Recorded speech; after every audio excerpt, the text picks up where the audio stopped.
Hey Boujee Babes, so we're gonna get into a new makeup tutorial on this prom pink soft glitter look. So I'm very excited and we can just jump right in. All right, so just to jump right in, the first thing you wanna do is prep and prime your skin. Prepping and priming your skin is uber important. What I use for moisturizer is Cetaphil. You can find it at Ulta, Walgreens, Walmart. If you have combination skin, oily skin, dry skin, it's important to moisturize your skin. I already have moisturizer and prime spray, or setting spray really. I use the Urban Decay setting spray. This is thebond.com. This also helps lock in all the foundations, everything after. But those are the first two things that I like to do to my face before I apply any type of makeup. Prepping and priming your skin is very important because the makeup adheres to your skin very well, and we're gonna keep going. Okay, so I did my eyebrows off camera. I know I look a little slightly crazy, but it's just easier. I want the focus to be more on the eyeshadow look that we're gonna do. But just really quickly, for my eyebrows, I use the Dip Brow Pomade, the Anastasia Beverly Hills in the shade Granite. I absolutely love the Anastasia Beverly Hills line, cosmetic line. It's a great line. They have really good brow pencils. They have really good powders for brows. Anything brows or contour is A-OK. Eyeshadow, can't talk. Eyeshadow primer potion. This comes in different shades or colors. I just use the most basic one. You can find it at Ulta, Sephora, the Urban Decay line. So I usually put just a little bit on my eye. This eye primer helps any type of creasing with your eyeshadow. It helps the eyeshadow color stand out. If you don't prep or prime your eyes, especially if you're prone to oily lids or creasing, what ends up happening, and I'm sure you probably have had it happen, is throughout the day, your eyeshadow starts separating and it looks oily and it looks bad and it doesn't look good. And that's because you don't prep and prime with eye primer. So you can use a brush, but I usually just use my hand to kind of just work in the eye primer to the eye.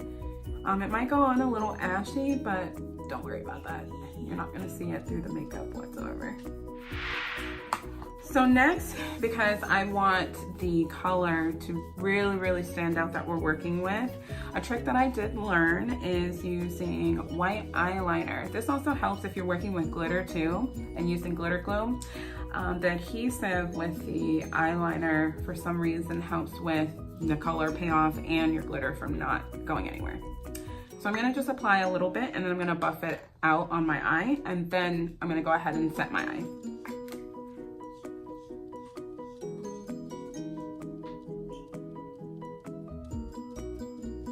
So I usually just put a little bit on the lid portion of my eye to begin with. Kind of bring it in. I start off with one side first. And I have a little creasing in my eye too. I have slightly hooded eyes. So, my jeans color got a little makeup remover on it. But, so we're gonna work with a lot of the pinks in this palette. I absolutely love this palette. This palette is great for color payoff. I absolutely love this one and my Juvia's Place palette for any type of color looks. So the first shades that we're gonna go in with are these two shades right here, which are the pink shades. I'm gonna mix both those shades together for your transition shade. Whenever you are going in with a transition shade, you wanna use a nice fluffy brush. That way you can get it all over your eye. That's essentially what you want. So the brush I will be using is by Morphe. It's the R40 brush. I absolutely love this brush. It's like my favorite brush in the rose gold collection, to be exact. As you can see, so usually when I start with my transition, I usually like to kind of start in the middle of my eye right here and start buffing it in.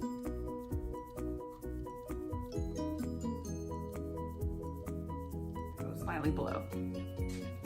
So the next shade I'm going to use in the palette is this shade right here. This like warm brown, almost corally shade.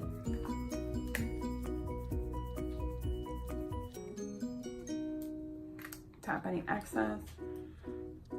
For this, I'm going to start on the outer edge of my eye and kind of start blending in that color. I'm going to work the color into the very outer edge of my eye first, and then with the rest of the product, I'm going to drag it inward to my actual eye. I'm going to focus the concentration of this particular shade more in the crease area and kind of allow my brush to blend out upwards work. For my last shade, I'm going to go in with this darker brown shade right here. This almost reddish. It's definitely like a reddish brown.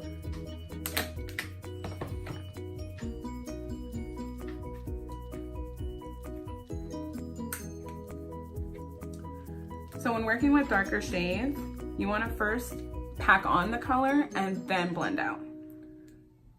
Since we have a triangular shape, kind of outward shape coming out with the, as you can see with my brush, what you want to do is start at the base of your eye and pack on the darker color and bring it up into the triangle shape. Focus it more in the crease area and just pack in the color. Don't blend out, don't do anything, just pack on the color. Blend it out with the same brush. Okay, so I haven't picked up any other product or anything like that, so what I'm gonna now do is the product that I did place, I'm gonna start buffing it into the inner corner of my eye. So I'm gonna start at the base, again, and just kind of start buffing it and letting it kind of diffuse itself.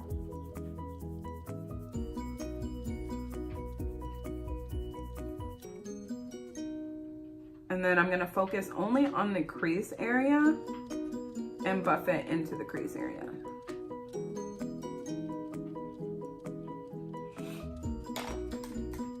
Perfect. So next we're ready for our glitter. The glitter that I'm going to use is the Styla Liquid Glitter Glow Eyeshadow. I absolutely love this for prom looks, wedding looks, everyday looks. They have different shades. My favorite is the Kitten Karma and the Rose Gold Retro.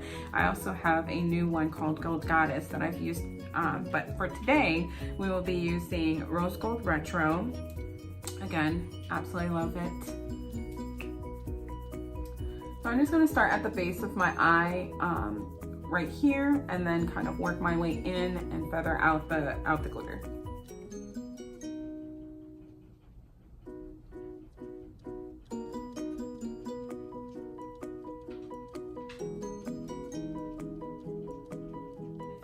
The same small brush that we used in the crease area, we're going to take the darker shade and drag it into the glitter, but we're not going to go back into the palette just yet and pick up any extra product.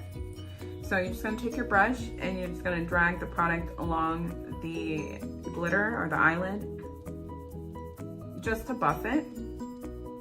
Get a nice defined look. So I'm gonna go back into the palette, and this time I'm going to use this color right here, right in between the darker shade that we placed and the glitter that we placed.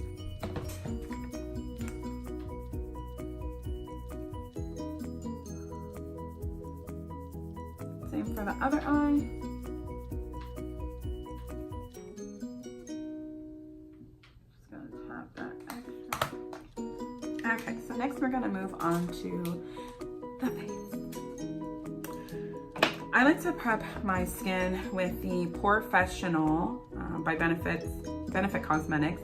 This is thebond.com. If you have big pores, it helps plug those things right up. I also like using Touch and Soul, but as of recently, I've been using the Porefessional. I use it on myself and on clients, and it makes my foundation lay perfect. It lays great. I don't have any problems.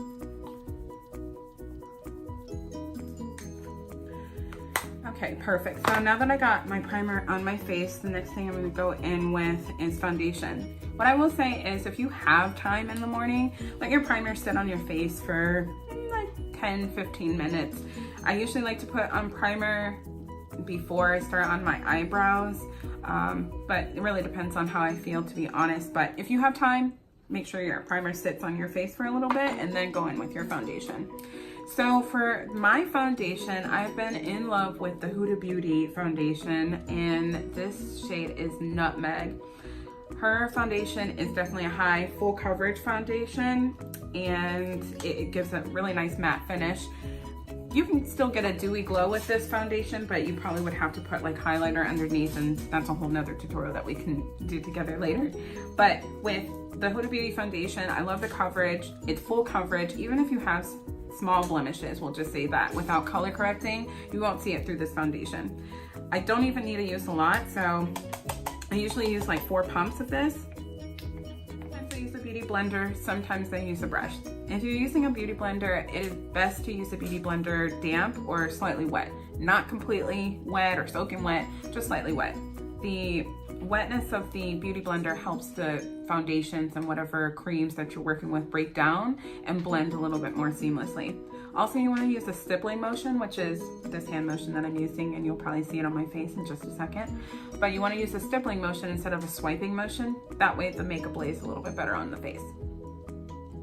So I usually like to start at the center of my nose and blend out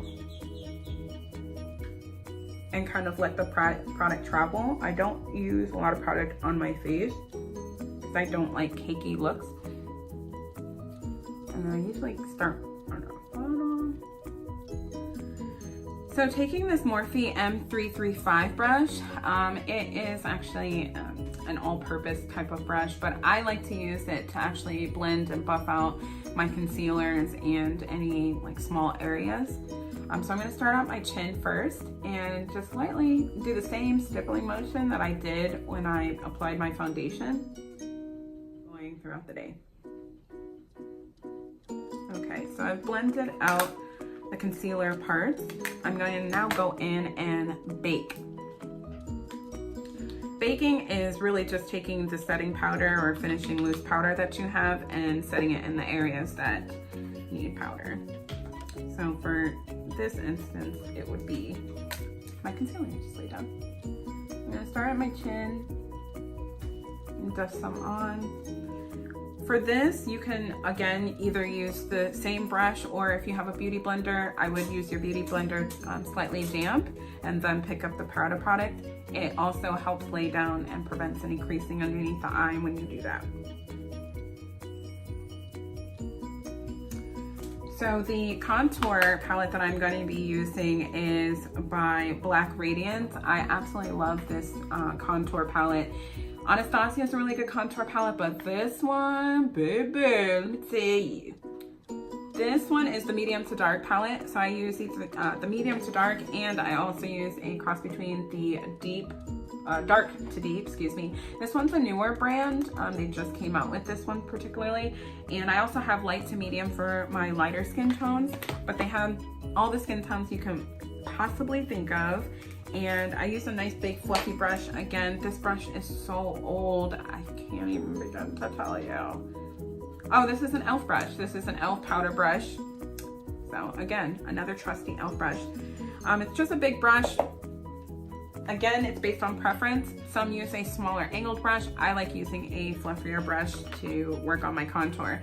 What I'm first going to do is more so warm up my skin and take away any type of ashiness that I might have in my skin. So I'm going to use a slightly brownish contour, but it's not going to be too dark. So I'm going to start at the base of my ear right here, and I'm going to work it down. And this just kind of goes all over your face, but in the areas that you're going to put the contour. Next, for my lips, I have 2 shades that I'm going to be using, one for the top, one for the bottom.